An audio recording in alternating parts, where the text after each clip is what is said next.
ओम नमो भगवते वासुदेवाय।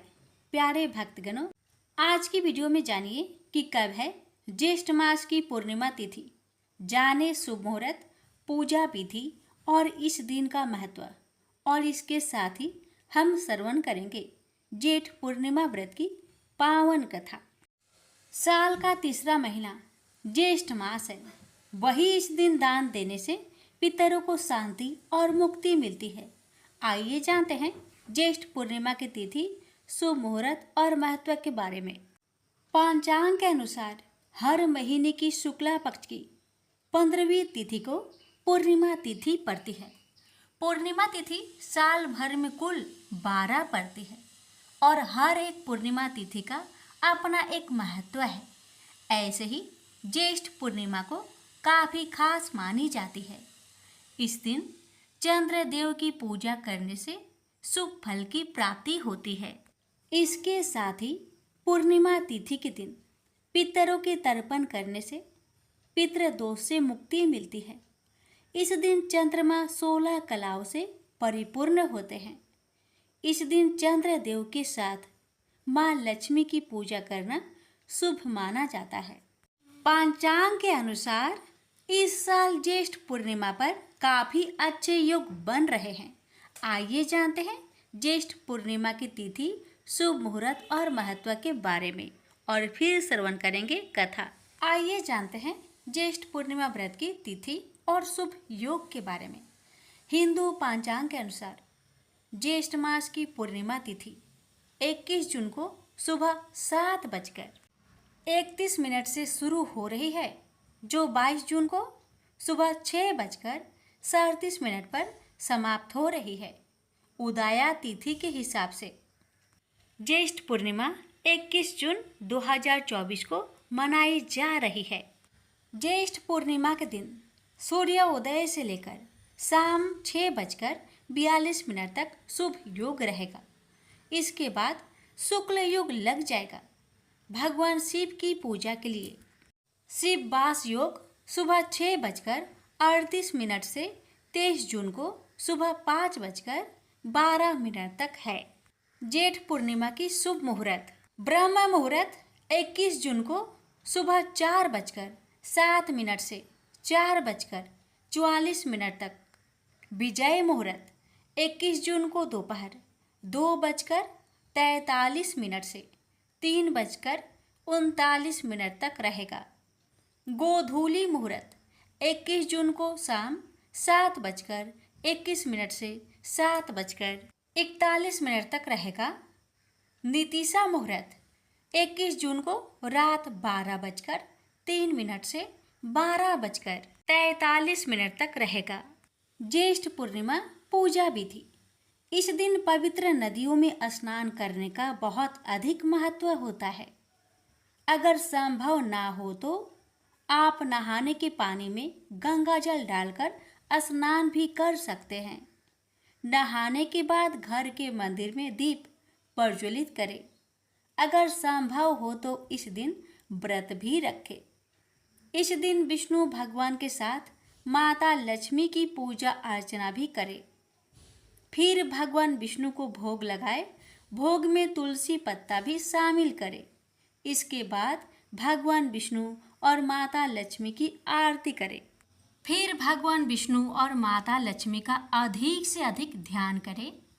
पूर्णिमा पर चंद्रमा की पूजा का भी विशेष महत्व होता है। चंद्रोदय होने के बाद चंद्रमा की पूजा अवश्य करें। चंद्रमा को अर्घ्य देने से दोषों से मुक्ति मिलती है। अब आइए जानते हैं ज्येष्ठ पूर्णिमा का महत्व।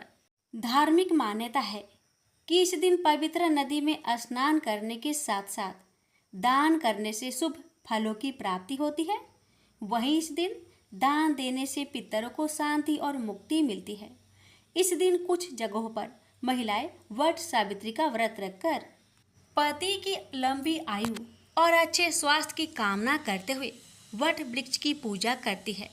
धार्मिक मान्यता है कि इस दिन स्नान दान पूजा पाठ करने से घर में सुख शांति समृद्धि और खुशहाली बनी रहती है। तो आइए प्यारे भक्तगणों, अब हम श्रवण करेंगे जेठ पूर्णिमा की व्रत कथा। वट सावित्री व्रत कथा। भद्र देश के एक राजा थे जिनका नाम अश्वपति था।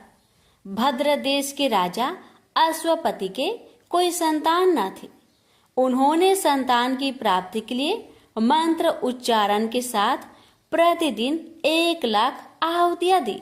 18 वर्षों तक यह क्रम जारी रहा। इसके बाद सावित्री देवी ने प्रकट होकर वर दिया कि राजन, तुझे एक तेजस्वी कन्या पैदा होगी।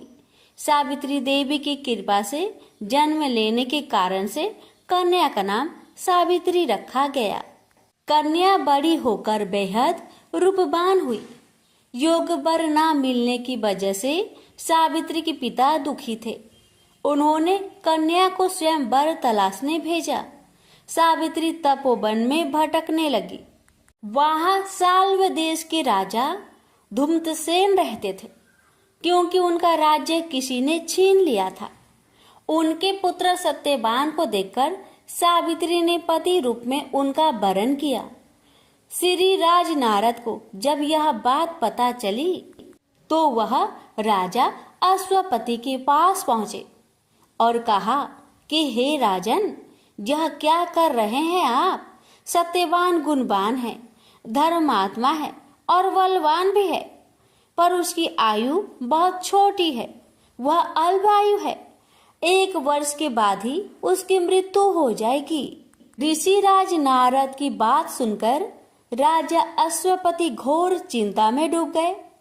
सावित्री ने उनसे कारण पूछा तो राजा ने कहा, पुत्री, तुमने जिस राजकुमार को अपने वर के रूप में चुना है वह अल्प आयु है। तुम्हें किसी और को अपना जीवन साथी बनाना चाहिए। इस पर सावित्री ने कहा कि पिताजी, आर्य कन्याएं अपने पति का एक बार ही वरण करती है। राजा एक बार ही आज्ञा देता है और पंडित एक बार ही प्रतिज्ञा करते हैं और कन्यादान भी एक ही बार किया जाता है। सावित्री हठ करने लगी और बोली, मैं सत्यवान से ही विवाह करूंगी। राजा अश्वपति ने सावित्री का विवाह सत्यवान से कर दिया। सावित्री अपनी ससुराल पहुंचते ही सास ससुर की सेवा करने लगी। समय बीतता चला गया। नारद मुनि ने सावित्री को पहले ही सत्यवान की मृत्यु के दिन के बारे में बता दिया था। वह दिन जैसे जैसे करीब आने लगा, सावित्री अधीर होने लगी। उन्होंने 3 दिन पहले से ही उपवास शुरू कर दिया। नारद मुनि द्वारा कथित निश्चित तिथि पर पितरों का पूजन किया। हर दिन की तरह सत्यवान उस दिन भी लकड़ी काटने जंगल चले गए। साथ में सावित्री भी गई। जंगल में पहुंचकर सत्यवान लकड़ी काटने के लिए एक पेड़ पर चढ़ गए। तभी उसके सिर में तेज दर्द होने लगा। दर्द से व्याकुल सत्यवान पेड़ से नीचे उतर गए। सावित्री अपना भविष्य समझ गई। सत्यवान के सिर को गोद में रखकर सावित्री सत्यवान का सिर सहलाने लगी। तभी वहां यमराज आते दिखे। यमराज अपने साथ सत्यवान को ले जाने लगे। सावित्री भी उनके पीछे पीछे चल पड़ी। यमराज ने सावित्री को समझाने की कोशिश की। यह विधि का विधान है, लेकिन सावित्री नहीं मानी। सावित्री की निष्ठा और पति परायणता को देखकर यमराज ने सावित्री से कहा, हे देवी, तुम धन्य हो। तुम मुझसे कोई भी वरदान मांगो। सावित्री ने कहा कि मेरे सास ससुर वनवासी और अंधे हैं, उन्हें आप दिव्य ज्योति प्रदान करें। यमराज ने कहा, ऐसा ही होगा, जाओ, आप लौट जाओ। लेकिन सावित्री अपने पति सत्यवान के पीछे पीछे चलती रही। यमराज ने कहा, देवी, तुम वापस जाओ। सावित्री ने कहा, भगवान, मुझे अपने पति देव के पीछे पीछे चलने में कोई परेशानी नहीं है। पति के पीछे चलना मेरा कर्तव्य है। यह सुनकर उन्होंने फिर से उसे एक और वर मांगने के लिए कहा। सावित्री बोली, हमारे सास ससुर का राज्य छीन गया है, उसे पुनः वापस दिला दे। यमराज ने सावित्री को यह वरदान भी दे दिए और कहा, अब तुम लौट जाओ। लेकिन सावित्री पीछे पीछे चलती रही। यमराज ने सावित्री को तीसरा वरदान मांगने को कहा। इस पर सावित्री ने 100 संतानों और सौभाग्य का वरदान मांगा। यमराज ने इसका वरदान भी सावित्री को दे दिया। सावित्री ने यमराज से कहा कि हे प्रभु, मैं एक पतिव्रता पत्नी हूँ और आपने मुझे पुत्रवती होने का आशीर्वाद दिया है। यह सुनकर यमराज को सत्यवान के प्राण छोड़ने पड़े और यमराज अंतर्ध्यान हो गए और सावित्री उसी वट वृक्ष के पास आ गई जहाँ उसके पति का मृत शरीर पड़ा था। सत्यवान जीवित हो गया और दोनों खुशी खुशी अपने राज्य की ओर चल पड़े। दोनों जब घर पहुँचे तो देखा कि माता पिता को दिव्य ज्योति प्राप्त हो गई है। इस प्रकार सावित्री सत्यवान चिरकाल तक राज्य सुख भोगते रहे। अतः पतिव्रता सावित्री के अनुरूप ही प्रथम अपने सास ससुर का उचित पूजन करने के साथ ही अन्य विधियों को प्रारंभ करे। बट सावित्री व्रत करने और इस कथा को सुनने से उपासक के वैवाहिक जीवन या जीवन साथी की आयु पर किसी प्रकार का कोई संकट आया भी हो तो वो टल जाता है। प्रेम से बोलिए यमराज भगवान की जय, सावित्री माता की जय, सत्यवान की जय। पौराणिक कथा में वर्णन मिलता है, किसी नगर में एक धनेश्वर नाम का एक ब्राह्मण रहता था।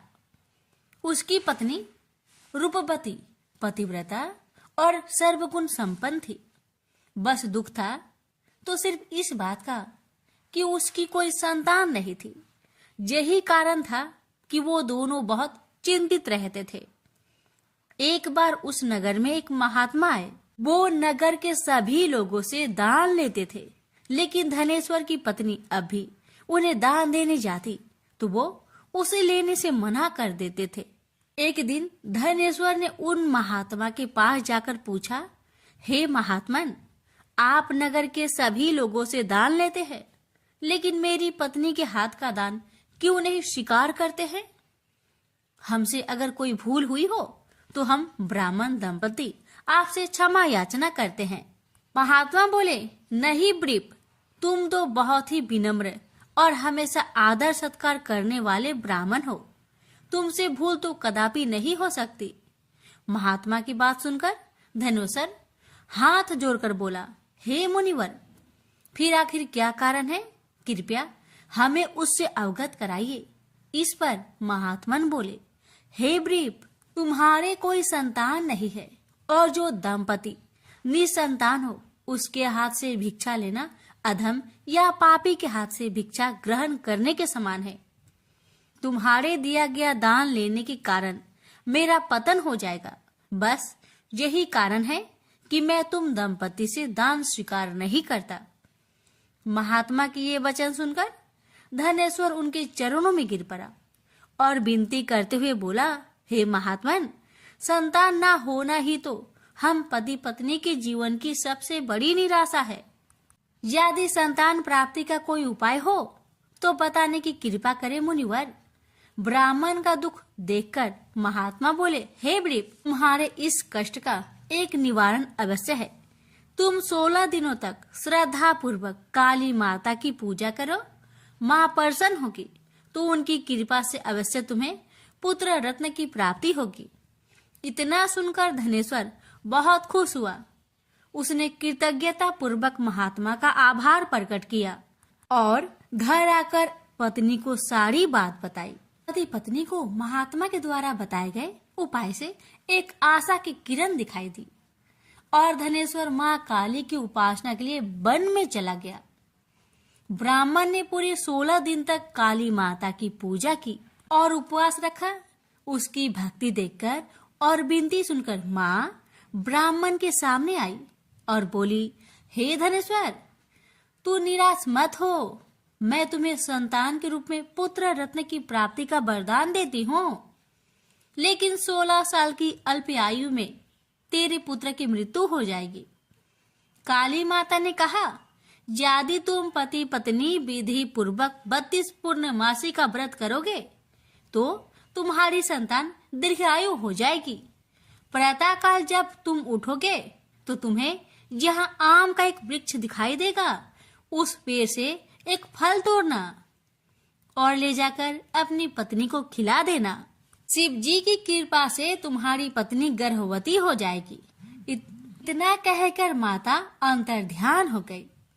प्रातःकाल जब धनेश्वर उठा तो उसे आम का वृक्ष दिखा जिस पर बहुत ही सुंदर फल लगे थे।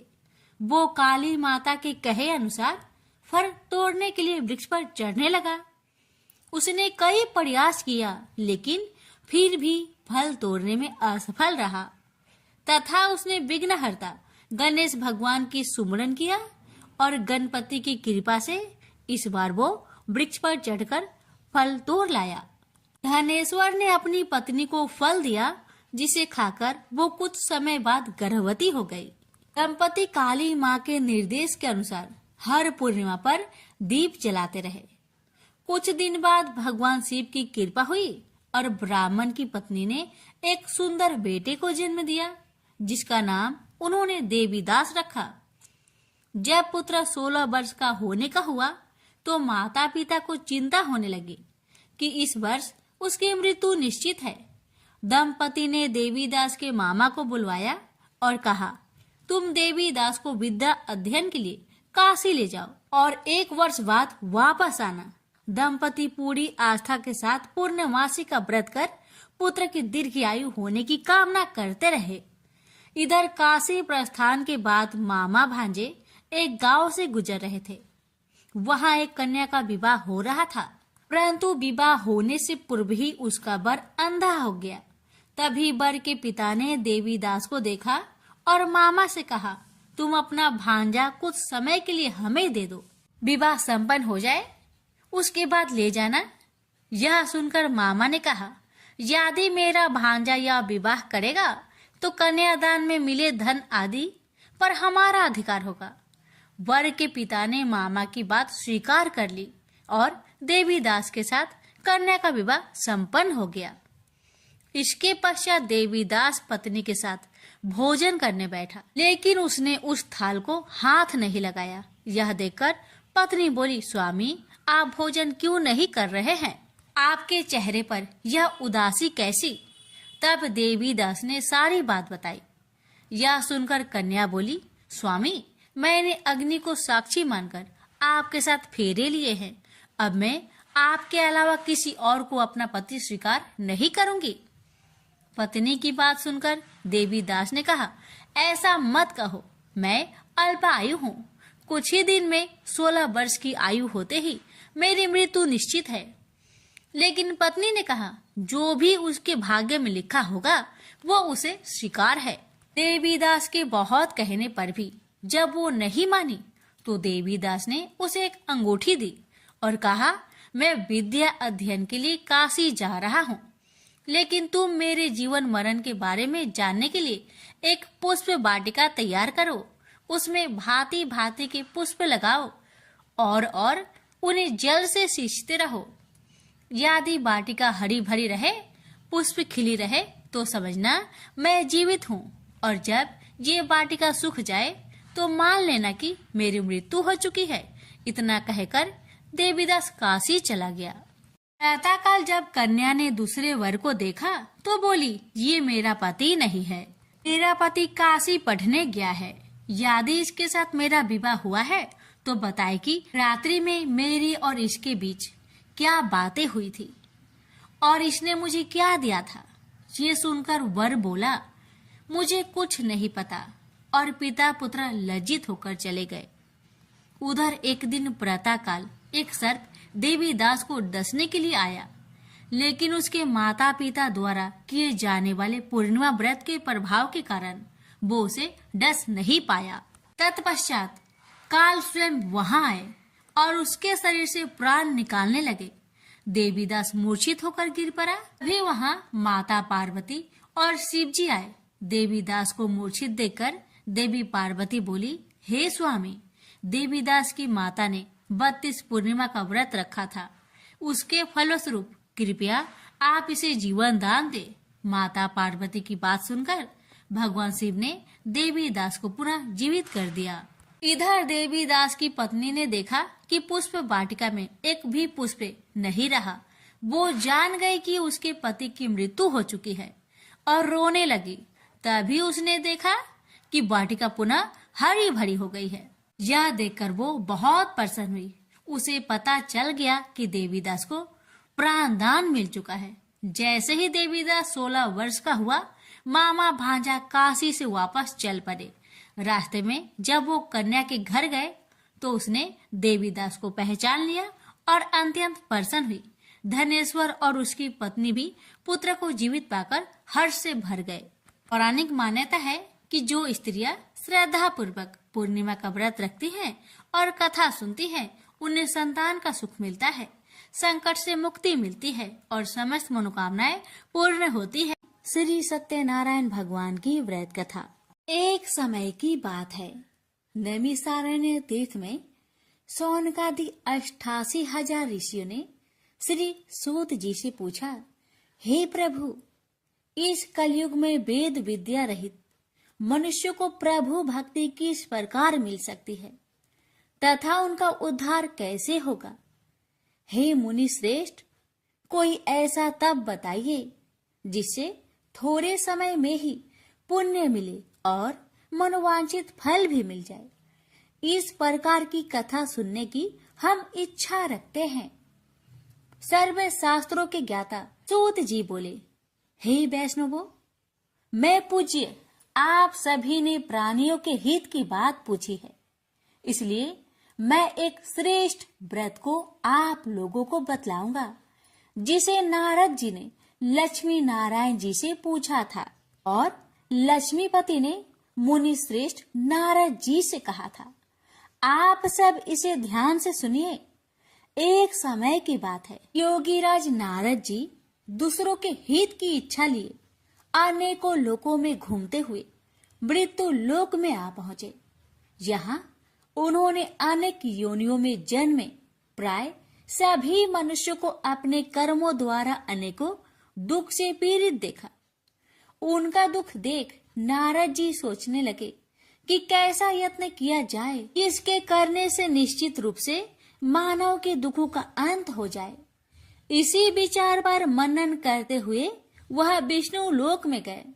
वह देवों के इस भगवान नारायण की स्तुति करने लगे, जिनके हाथों में शंख, चक्र, गदा और पद्म थे, गले में वरमाला पहने हुए थे। स्तुति करते हुए नारद जी बोले, हे भगवान, आप अत्यंत शक्ति से संपन्न हैं। मन तथा वाणी भी आपको नहीं पा सकती है। आपका यदि मध्य तथा अंत नहीं है, निर्गुण स्वरूप सृष्टि के कारण भक्तों के दुख को दूर करने वाले, आपको मेरा नमस्कार है। नारद जी की स्तुति सुन विष्णु भगवान बोले, हे मुनि श्रेष्ठ, आपके मन में क्या बात है? आप किस काम के लिए पधारे हैं, उसे निसंकोच कहो। इस पर नारद मुनि बोले कि मृत्यु लोक में अनेक योनियों में जन्मे मनुष्य अपने कर्मों के द्वारा अनेकों दुख से दुखी हो रहे हैं। हे नाथ, आप मुझ पर दया रखते हैं तो बताइए कि वो मनुष्य थोड़े प्रयास से ही अपने दुखों से कैसे छुटकारा पा सकते हैं। श्री हरि बोले, हे नारद, मनुष्य की भलाई के लिए तुमने बहुत ही अच्छी बात पूछी है, जिसके करने से मनुष्य मोह से छूट जाता है। वह बात मैं कहता हूँ, उसे सुनो। स्वर्ग लोक व मृत्यु लोक दोनों में एक दुर्लभ उत्तम व्रत है जो पुण्य देने वाला है। आज प्रेम वश होकर मैं उसे तुमसे कहता हूँ। श्री सत्यनारायण भगवान का यह व्रत अच्छी तरह विधान पूर्वक करके मनुष्य तुरंत ही यहाँ सुख भोग कर मरने पर मोक्ष पाता है। श्री हरि के वचन सुन नारद जी बोले कि उस व्रत का फल क्या है और उसका विधान क्या है। यह व्रत किसने किया था, इस व्रत को किस दिन करना चाहिए, सभी कुछ विस्तार से बताए। नारद की बात सुनकर श्री हरि बोले, दुख व शोक को दूर करने वाला यह व्रत सभी स्थानों पर विजय दिलाने वाला है। मानव को भक्ति व श्रद्धा के साथ शाम को श्री सत्यनारायण की पूजा धर्म में परायण होकर ब्राह्मणों व बंधुओं के साथ करनी चाहिए। भक्ति भाव से ही नैवेद्य केले का फल, घी, दूध और गेहूं का आटा सवाया ले। गेहूं के स्थान पर साठी का आटा, शक्कर तथा गुड़ लेकर वह सभी भक्षण योग्य पदार्थों को मिलाकर भगवान का भोग लगाए। ब्राह्मणों सहित बंधु बांधवों को भी भोजन कराए। उसके बाद स्वयं भोजन करे और भजन कीर्तन के साथ भगवान की भक्ति में लीन हो जाए। इस तरह से सत्यनारायण भगवान का यह व्रत करने पर मनुष्य की सारी इच्छाएं निश्चित रूप से ही पूरी होती है। इस कली काल अर्थात कलयुग में मृत्यु लोक में मोक्ष का यही एक सरल उपाय है। इति श्री सत्यनारायण व्रत कथा प्रथम अध्याय संपूर्ण। श्रीमन नारायणे नारायणे नारायण, भज मन नारायणे नारायणे नारायण। श्री सत्यनारायण भगवान की जय। सूत जी बोले, हे ऋषियों, जिसने पहले समय में इस व्रत को किया था उसका इतिहास कहता हूँ, ध्यान से सुनो। सुंदर काशीपुरी नगरी में एक अत्यंत निर्धन ब्राह्मण रहता था। भूख प्यास से परेशान हुआ धरती पर घूमता रहता था। ब्राह्मणों से प्रेम करने वाले भगवान ने एक दिन ब्राह्मण का भेष धारण कर उसके पास जाकर पूछा, हे ब्रीप, नित्य दुखी होकर तुम पृथ्वी पर क्यों घूमते हो? दीन ब्राह्मण बोला, मैं निर्धन ब्राह्मण हूँ, भिक्षा के लिए धरती पर घूमता हूँ। हे भगवान, यदि आप इसका कोई उपाय जानते हो तो बताइए। वृद्ध ब्राह्मण कहता है कि सत्यनारायण भगवान मनोवांछित फल देने वाले हैं, इसलिए तुम उनका पूजन करो। इसे करने से मनुष्य सभी दुखों से मुक्त हो जाता है। वृद्ध ब्राह्मण बनकर आए सत्यनारायण भगवान उस निर्धन ब्राह्मण को व्रत का सारा विधान बताकर अंतर्ध्यान हो गए। मन ही मन सोचने लगा कि जिस व्रत को वृद्ध ब्राह्मण करने को कह गया है, मैं उसे जरूर करूंगा। यह निश्चय करने के बाद उसे रात में नींद नहीं आई। वह सवेरे उठकर सत्यनारायण भगवान के व्रत का निश्चय कर भिक्षा के लिए चला गया। उस दिन निर्धन ब्राह्मण को भिक्षा में बहुत धन मिला, जिससे उसने बंधु बांधवों के साथ मिलकर श्री सत्यनारायण भगवान का व्रत संपन्न किया। भगवान सत्यनारायण का व्रत संपन्न करने के बाद वह निर्धन ब्राह्मण सभी दुखों से छूट गया और अनेक प्रकार की संपत्तियों से युक्त हो गया। उसी समय से यह ब्राह्मण हर माह इस व्रत को करने लगा। इस तरह से सत्यनारायण भगवान के व्रत को जो भी मनुष्य करेगा वह सभी प्रकार के पापों से छूटकर मोक्ष को प्राप्त होगा। जो मनुष्य इस व्रत को करेगा वह भी सभी दुखों से मुक्त हो जाएगा। सूत जी बोले कि इस तरह से नारद जी से नारायण जी का कहा हुआ श्री सत्यनारायण व्रत को मैंने तुमसे कहा। हे ब्रीपो, मैं अब और क्या कहूँ? ऋषि बोले, हे मुनिवर, संसार में उस ब्रीप से सुनकर और किस किस ने इस व्रत को किया, हम सब इस बात को सुनना चाहते हैं। इसके लिए हमारे मन में श्रद्धा का भाव है। सूत जी बोले, हे मुनियों, जिसने इस व्रत को किया है वह सब सुनो। एक समय वही ब्रीप धन व ऐश्वर्य के अनुसार अपने बंधु बांधवों के साथ इस व्रत को करने को तैयार हुआ। उसी समय एक लकड़ी बेचने वाला बूढ़ा आदमी आया और लकड़ियां बाहर रखकर अंदर ब्राह्मण के घर में गया। प्यास से दुखी वह लकड़हारा उनको व्रत करते देख ब्रीप को नमस्कार कर पूछने लगा कि आप यह क्या कर रहे हैं तथा इसे करने से क्या फल मिलेगा, कृपया मुझे भी बताइए। ब्राह्मण ने कहा कि सब मनोकामनाओं को पूरा करने वाला यह सत्यनारायण भगवान का व्रत है। इनकी कृपा से ही मेरे घर में धान्य आदि की वृद्धि हुई है। ब्रीफ से सत्यनारायण व्रत के कथा के बारे में जानकर लकड़हारा बहुत प्रसन्न हुआ। चरणामृत लेकर वह प्रसाद खाने के बाद वह अपने घर गया। लकड़हारे ने अपने मन में संकल्प किया कि आज लकड़ी बेचने से जो धन मिलेगा उसी से श्री सत्यनारायण भगवान का उत्तम व्रत करूंगा। मन में इस विचार को ले बूढ़ा आदमी सिर पर लकड़ियां रख उस नगर में बेचने गया जहां धनी लोग ज्यादा रहते थे। उस नगर में उसे अपनी लकड़ियों का दाम पहले से 4 गुना अधिक मिलता है। बूढ़ा प्रसन्नता के साथ दाम लेकर केले, शक्कर, घी, दूध, दही और गेहूं का आटा ले और सत्यनारायण भगवान की व्रत की अन्य सामग्रियां लेकर अपने घर गया।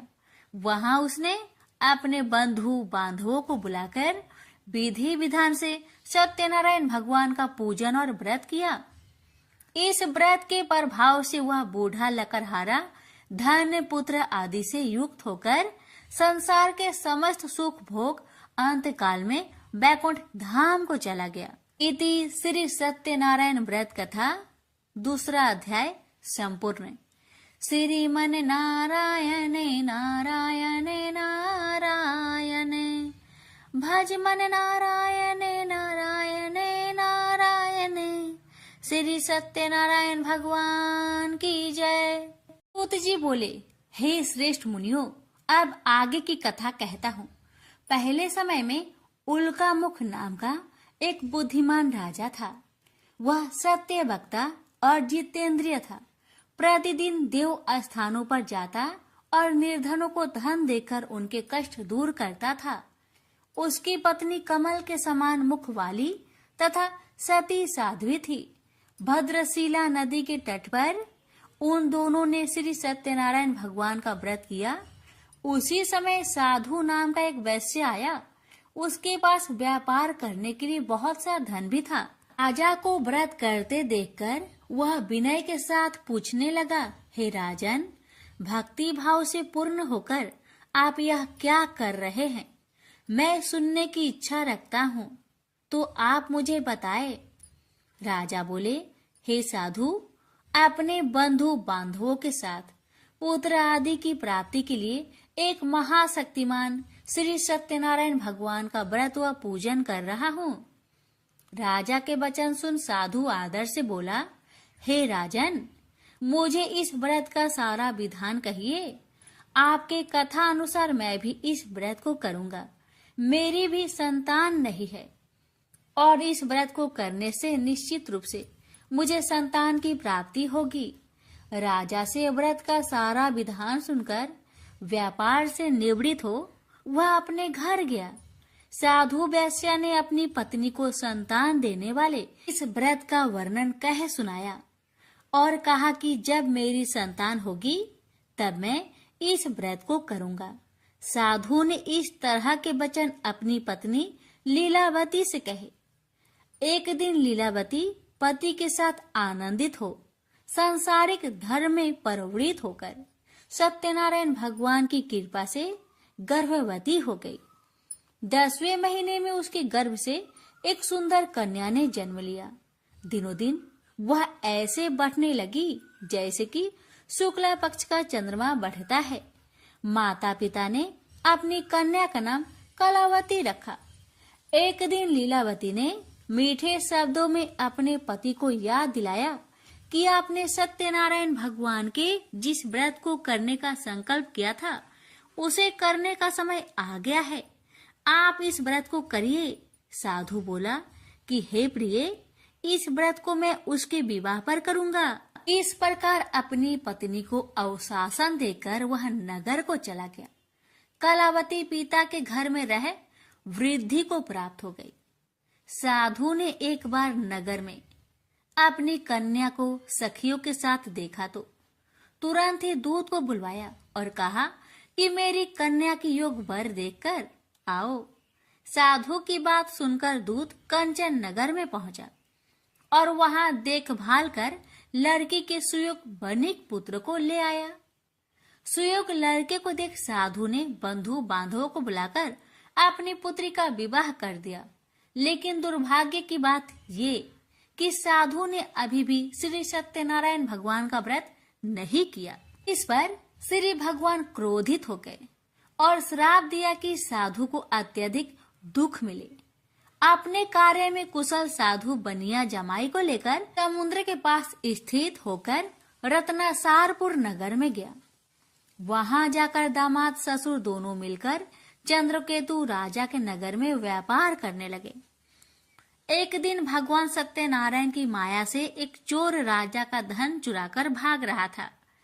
उसने राजा के सिपाहियों को अपना पीछा करते देख चुराया हुआ धन वहां रख दिया जहां साधु अपने जमाई के साथ ठहरा हुआ था। राजा के सिपाहियों ने साधु वैश्य के पास राजा का धन पड़ा देखा तो वह ससुर जमाई दोनों को बांधकर प्रसन्नता से राजा के पास ले गए और कहा कि उन दोनों चोरों को हम पकड़ लाए हैं, आप आगे की कार्रवाई की आज्ञा दे। राजा की आज्ञा से उन दोनों को कठिन कारावास में डाल दिया गया और उनका सारा धन भी उनसे छीन लिया गया। श्री सत्यनारायण भगवान के श्राप से साधु की पत्नी भी बहुत दुखी हुई। घर में जो धन रखा था उसे चोर चुरा ले गए। शारीरिक तथा मानसिक पीड़ा व भूख प्यास से अति दुखी हो अन्न की चिंता में कालावती के ब्राह्मण के घर गई। वहां उसने श्री सत्यनारायण भगवान का व्रत होते देखा। फिर कथा भी सुनी। वह प्रसाद ग्रहण कर वह रात को घर वापस आई। माता ने कलावती से पूछा कि हे पुत्री, अब तक तुम कहाँ थी, तेरे मन में क्या है? कलावती ने अपने माता से कहा, हे माता, मैंने एक ब्राह्मण के घर में श्री सत्यनारायण भगवान का व्रत देखा है। कन्या के वचन सुन लीलावती भगवान की पूजन की तैयारी करने लगी। लीलावती ने परिवार व बंधुओं सहित सत्यनारायण भगवान का पूजन किया और उनसे वर मांगा कि मेरे पति तथा जमाई शीघ्र घर आ जाए। साथ ही यह भी प्रार्थना की कि हम सबका अपराध क्षमा करे। श्री सत्यनारायण भगवान इस व्रत से संतुष्ट हो गए और राजा चंद्रकेतु को सपने में दर्शन दे कहा कि हे राजन, तुम उन दोनों वेश्या को छोड़ दो और तुमने उनका जो धन लिया है उसे वापस कर दो। अगर ऐसा नहीं किया तो मैं तुम्हारा धन, राज्य व संतान सभी को नष्ट कर दूंगा। राजा को यह सब कहकर वह अंतर्ध्यान हो गए। अतः काल सभा में राजा ने अपना सपना सुनाया।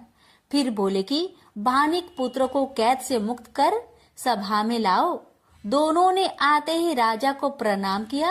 राजा मीठी बानी से बोला, हे महानुभावो, भाग्यवश ऐसा कठिन दुख तुम्हें प्राप्त हुआ है, लेकिन अब तुम्हें कोई भय नहीं है। ऐसा कह राजा ने उन दोनों को नए वस्त्र भूषण भी पहनाए और जितना धन उनका लिया था उससे 2 गुना धन वापस कर दिया।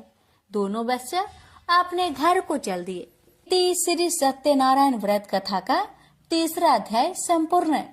श्रीमन नारायण नारायण नारायण, भज मन नारायण नारायण नारायण। श्री सत्यनारायण भगवान की जय। सूत जी बोले, वैश्या ने मंगलाचार कर अपनी यात्रा आरंभ की और अपने नगर की ओर चल दिया। उसके थोड़ी दूर जाने पर एक दंड वेशधारी श्री सत्यनारायण ने उनसे पूछा, हे साधु, तेरी नाव में क्या है? अभिमानी बानिक हंसता हुआ बोला, हे दंडी, आप क्यों पूछते हो? क्या धन लेने की इच्छा है? मेरी नाव में तो बेल व पत्ते भरे हुए हैं। वैश्या के कठोर वचन सुन भगवान बोले, तुम्हारा वचन सत्य हो। दंडी ऐसे वचन कहे वहां से दूर चले गए। कुछ दूर जाकर समुद्र के किनारे बैठ गए।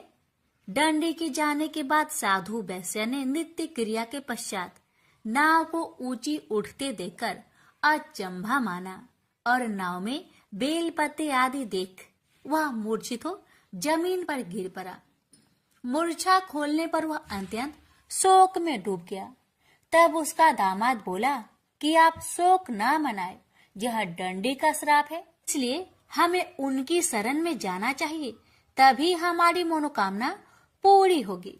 दामाद की बात सुनकर वह डंडी के पास पहुंचा और अत्यंत भक्ति भाव नमस्कार करके बोला, मैंने आपसे जो असत्य वचन कहे थे उनके लिए मुझे क्षमा दे।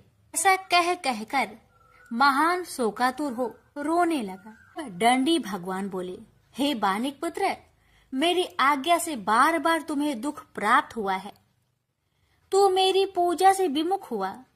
साधु बोला, हे भगवान, आपकी माया से ब्रह्मा आदि देवता भी आपके रूप को नहीं जानते, तब मैं अज्ञानी कैसे जान सकता हूँ? आप प्रसन्न होइए, अब मैं सामर्थ्य के अनुसार आपकी पूजा करूंगा। मेरी रक्षा करो और पहले के समान नौका में धन भर दो। साधु वैश्य के भक्ति पूर्वक वचन सुनकर भगवान प्रसन्न हो गए और उसकी इच्छा अनुसार वरदान देकर अंतर ध्यान हो गए। ससुर जमाई जब नाव पर आए तो नाव धन से भरी हुई थी। फिर वही अपने अन्य साथियों के साथ सत्यनारायण भगवान का पूजन कर अपने नगर को चल दिए। जब नगर के नजदीक पहुंचे तो दूत को घर पर खबर करने के लिए भेज दिया। दूत साधु की पत्नी को प्रणाम कर कहता है कि मालिक अपने दामाद सहित नगर के निकट आ गए हैं। दूत की बात सुन साधु की पत्नी लीलावती ने बड़े हर्ष के साथ सत्यनारायण भगवान का पूजन कर अपनी पुत्री कलावती से कहा कि मैं अपने पति के दर्शन को जाती हूँ, तो कार्य पूर्ण कर शीघ्र आ जाना। माता के ऐसे वचन सुन कलावती जल्दी में प्रसाद छोड़ अपने पति के पास चली गई। प्रसाद की अवज्ञा के कारण श्री सत्यनारायण भगवान रुष्ट हो गए और नाव सहित उसके पति को पानी में डुबो दिए। कलावती अपने पति को वहां ना पाकर रोती हुई जमीन पर गिर गई। नौका को डूबा हुआ देख वह कन्या को रोता देख साधु दुखी होकर बोला कि हे प्रभु, मुझसे तथा मेरे परिवार से जो भूल हुई है उसे क्षमा करे। साधु के दीन वचन सुनकर श्री सत्यनारायण भगवान प्रसन्न हो गए और आकाशवाणी हुई, हे साधु, तेरी कन्या मेरे प्रसाद को छोड़कर आई है, इसलिए उसका पति अदृश्य हो गया है। यदि वह घर जाकर प्रसाद खाकर लौटती है तो इसे उसका पति अवश्य मिलेगा। ऐसी आकाशवाणी सुन कलावती घर पहुंचकर प्रसाद खाती है और फिर आकर अपने पति के दर्शन करती है। उसके बाद साधु अपने बंधु बांधवों सहित श्री सत्यनारायण भगवान का विधि विधान से पूजन करता है। इस लोक का सुख भोग वह अंत में स्वर्ग जाता है। इति श्री सत्यनारायण व्रत कथा चतुर्थ अध्याय संपूर्ण। श्रीमन नारायणे नारायणे नारायणे भज मन नारायणे नारायणे नारायण। श्री सत्यनारायण भगवान की जय। श्री सूत जी बोले, हे ऋषियों, मैं और भी एक कथा सुनाता हूँ, उसे भी ध्यान पूर्वक सुनो। प्रजा पालन में लीन तुंगध्वज नाम का एक राजा था। उसने भी भगवान का प्रसाद त्याग कर बहुत ही दुख प्राप्त किया। एक बार वन में जाकर वन्य पशुओं को मारकर वह बर के पेड़ के नीचे आया। वहां उसने ग्वालों को भक्ति भाव से अपने बंधुओं सहित सत्यनारायण भगवान का पूजन करते देखा। अभिमान बस राजा ने उन्हें देखकर भी पूजा स्थान में नहीं गया, न ही उसने भगवान को नमस्कार किया। ग्वालों ने राजा को प्रसाद दिया, लेकिन उसने वह प्रसाद नहीं खाया और प्रसाद को वही छोड़कर वह अपने नगर को चला गया। जब वह नगर में पहुंचा तो वहां सब कुछ तहस नहस हुआ पाया, तो वह शीघ्र ही समझ गया कि यह सब भगवान ने ही किया है। वह दोबारा ग्वालों के पास पहुंचा और विधि पूर्वक पूजा कर प्रसाद खाया, तो श्री सत्यनारायण भगवान की कृपा से सब कुछ पहले जैसा हो गया। दीर्घ काल तक सुख भोगने के बाद मरोना उपरांत उसे स्वर्ग लोक की प्राप्ति हुई। तो मनुष्य परम दुर्लभ इस व्रत को करेगा तो भगवान सत्यनारायण की अनुकंपा से उसे धन्य धान्य की प्राप्ति होगी। निर्धन धनी हो जाता है और भय मुक्त हो जीवन जीता है। संतानहीन मनुष्य को संतान सुख मिलता है और सारे मनोरथ पूर्ण होने पर मानव अंत काल में वैकुंठ धाम को जाता है। सूत जी बोले, जिन्होंने पहले इस व्रत को किया है, अब उनके दूसरे जन्म की कथा कहता हूँ। वृद्ध संतानंद ब्राह्मण ने सुदामा का जन्म लेकर मोक्ष की प्राप्ति की। लकरहारे ने अगले जन्म में निषाद बनकर मोक्ष प्राप्त किया। उल्कामुख नाम का राजा दशरथ होकर बैकुंठ को गए। साधु नाम के वैश्य ने मोरध्वज बनकर अपने पुत्र को आरे से चीरकर मोक्ष पाया। महाराज तुंगध्वज ने स्वयंभू होकर भगवान में भक्ति युक्त हो कर्म कर मोक्ष पाया। श्री सत्यनारायण व्रत कथा का 5वां अध्याय संपूर्ण हुआ। श्रीमन नारायण नारायण नारायण भज मन नारायण नारायण नारायण। श्री सत्यनारायण भगवान की जय। एक गांव में एक साहूकार रहता था। साहूकार के एक बेटी थी। वह हर रोज पीपल सींचने जाती थी। पीपल के वृक्ष में से लक्ष्मी जी प्रकट होती थी और चली जाती। एक दिन लक्ष्मी जी ने साहूकार की बेटी से कहा, तू मेरी सहेली बन जा। तब लड़की ने कहा कि मैं अपने पिता से पूछकर कल आऊंगी। साहूकार की बेटी ने घर जाकर अपने पिता को सारी बात कह दी। तब उसके पिताजी बोले, वह तो लक्ष्मी जी है, अपने को और क्या चाहिए, तू लक्ष्मी जी की सहेली बन जा। दूसरे दिन वह लड़की फिर गई। तब लक्ष्मी जी पीपल के पेड़ से निकलकर आई और कहा, सहेली बन जा। तो लड़की ने कहा, बन जाऊंगी, और दोनों सहेली बन गई। लक्ष्मी जी ने उसको खाने का न्योता दिया। घर आकर लड़की ने माँ बाप को कहा कि मेरी सहेली ने मुझे खाने का न्योता दिया है। तब बाप ने कहा कि सहेली के जिमने जाइयो, पर घर को संभाल कर जाना। तब वह लक्ष्मी जी के यहाँ जिमने गई तो लक्ष्मी जी ने उसे साल दुसाला ओढ़ने के लिए दिया, रुपए दिए, सोने की चौकी, सोने की थाली में 36 प्रकार का भोजन करा दिया। जिम कर जब वह जाने लगी तो लक्ष्मी जी ने पल्ला पकड़ लिया और कहा कि मैं भी तेरे घर जिमने आऊंगी। तो उसने कहा, आ जाइयो। वह घर आकर चुपचाप बैठ गई। तब बाप ने पूछा कि बेटी, सहेली की यहाँ जिम करा गई और तू उदास क्यों बैठी है? तो उसने कहा, पिताजी, मेरे को लक्ष्मी जी ने इतना दिया, अनेक प्रकार के भोजन कराए, परंतु मैं कैसे जिमाऊंगी? अपने घर में तो कुछ भी नहीं है। तब उसके पिता ने कहा कि गोबर मिट्टी से चौका लगाकर घर की सफाई कर ले। 4 मुख वाला दिया जलाकर लक्ष्मी जी का नाम लेकर रसोई में बैठ जाना। लड़की सफाई करके लड्डू लेकर बैठ गई। उसी समय एक रानी नहा रही थी। उसका नौलखा हार चील उठाकर ले गई और उसके घर वह नौलखा हार डाल गई और उसका लड्डू ले गई। बाद में वह हार को तोड़कर बाजार में गई और सामान लाने लगी तो सुनार ने पूछा कि क्या चाहिए? तब उसने कहा कि सोने की चौकी, सोने का थाल, साल दुसाला दे, मोहर दे और सामग्री दे। 36 प्रकार का भोजन हो जाए इतना सामान दे। सारी चीजें लेकर बहुत तैयारी करी और रसोई बनाई। तब गणेश जी से कहा कि लक्ष्मी जी को बुलाओ। आगे आगे गणेश जी और पीछे पीछे लक्ष्मी जी आई। उसने फिर चौकी डाल दी और कहा, सहेली चौकी पर बैठ जा।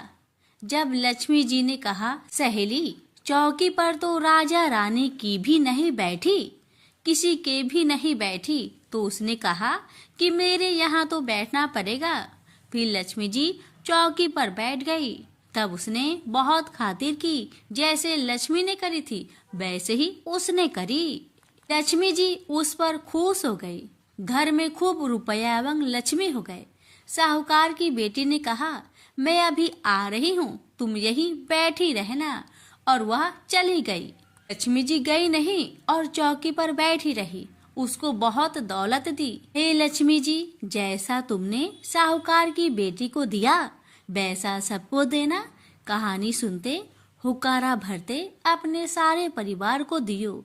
पीहर में देना, ससुराल में देना, बेटे पोते को देना। हे लक्ष्मी माता, सबका कष्ट दूर करना, दरिद्रता दूर करना, सबकी मनोकामना पूर्ण करना। प्रेम से बोलिए लक्ष्मी माता की जय, गणेश महाराज की जय। इसी से जुड़ी एक कथा बहुत प्रचलित है। श्रीमद् देवी भागवत पुराण में इनके अवतरण की दिव्य लीला कथा भी बनाई गई है। एक बार शिव ने अपने तेज को समुद्र में फेंक दिया था। उससे एक महातेजस्वी बालक ने जन्म लिया। यह बालक आगे चलकर जलांधर के नाम से पराक्रमी दैत्य राजा बना। इसकी राजधानी का नाम जलंधर नगरी था। दैत्यराज कालनेमी की कन्या वृंदा का विवाह जलंधर से हुआ। जलंधर महाराक्षस था। अपनी सत्ता के मद में चूर उसने माता लक्ष्मी की पाने की कामना से युद्ध किया, परंतु समुद्र से ही उत्पन्न होने के कारण माता लक्ष्मी ने उसे अपने भाई के रूप में स्वीकार किया। वहां से पराजित होकर वह देवी पार्वती को पाने की लालसा से कैलाश पर्वत पर गया। भगवान देवाधिदेव शिव का ही रूप धरकर माता पार्वती के समीप गया, परंतु माँ ने अपने योग बल से उसे तुरंत पहचान लिया तथा वहां से अंतर्ध्यान हो गई। देवी पार्वती ने क्रोध होकर सारा वृत्तांत भगवान विष्णु को सुनाया। जलांधर की पत्नी वृंदा अत्यंत पतिव्रता स्त्री थी। उसी के पतिव्रत धर्म की शक्ति से जलांधर न तो मारा जाता था और न ही पराजित होता था। इसलिए जलांधर का नाश करने के लिए वृंदा के पतिव्रत धर्म को भंग करना बहुत जरूरी था। इसी कारण भगवान विष्णु ऋषि का भेष धारण करके वन में जा पहुंचे, जहां वृंदा अकेली भ्रमण कर रही थी।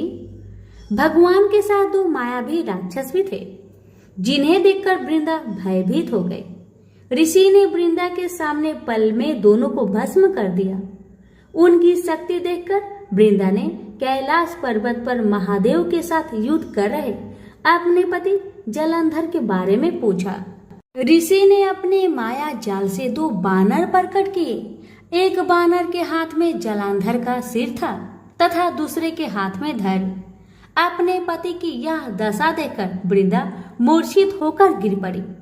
होश में आने पर उन्होंने ऋषि रूपी भगवान से विनती की कि वह उसके पति को जीवित करे। भगवान ने अपनी माया से पुनः जलांधर का सिर धड़ से जोड़ दिया, परंतु स्वयं भी वह उसी शरीर में प्रवेश कर गए।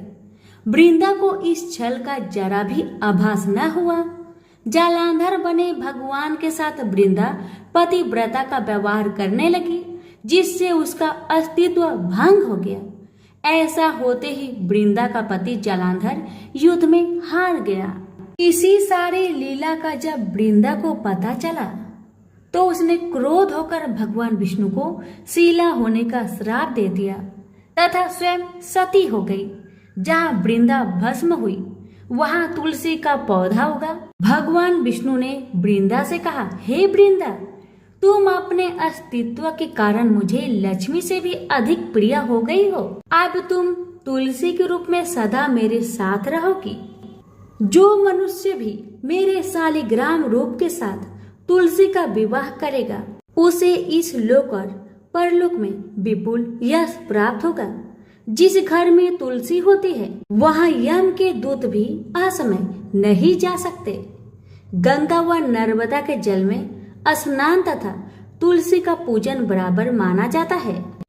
चाहे मनुष्य कितना भी पापी क्यों न हो, मृत्यु के समय जिसके प्राण मंजरी रहित तुलसी और गंगा जल मुख में रखकर निकल जाते हैं, वह पापों से मुक्त होकर बैकुंठ धाम को प्राप्त होता है।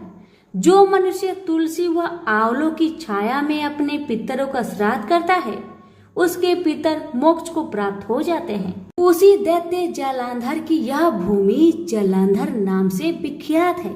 सती वृंदा का मंदिर मोहल्ला कोट किशनचंद में स्थित है। कहते हैं इस स्थान पर एक प्राचीन गुफा थी जो सीधी हरिद्वार तक जाती थी। सच्चे मन से 40 दिन तक सती वृंदा देवी के मंदिर में पूजा करने से सभी मनोरथ पूर्ण होते हैं। तो प्रेम से बोलिए तुलसी मैया की जय। एक बार पथवाड़ी माता पाल और विनायक जी में झगड़ा हो गया। सब आपस में स्वयं को बड़ा बताने लगे। इतने में एक ब्राह्मण का लड़का आया। पाल, पथवाड़ी, गजानन जी ने उसे रोका और कहा, लड़के रुक जा और हमारा न्याय कर।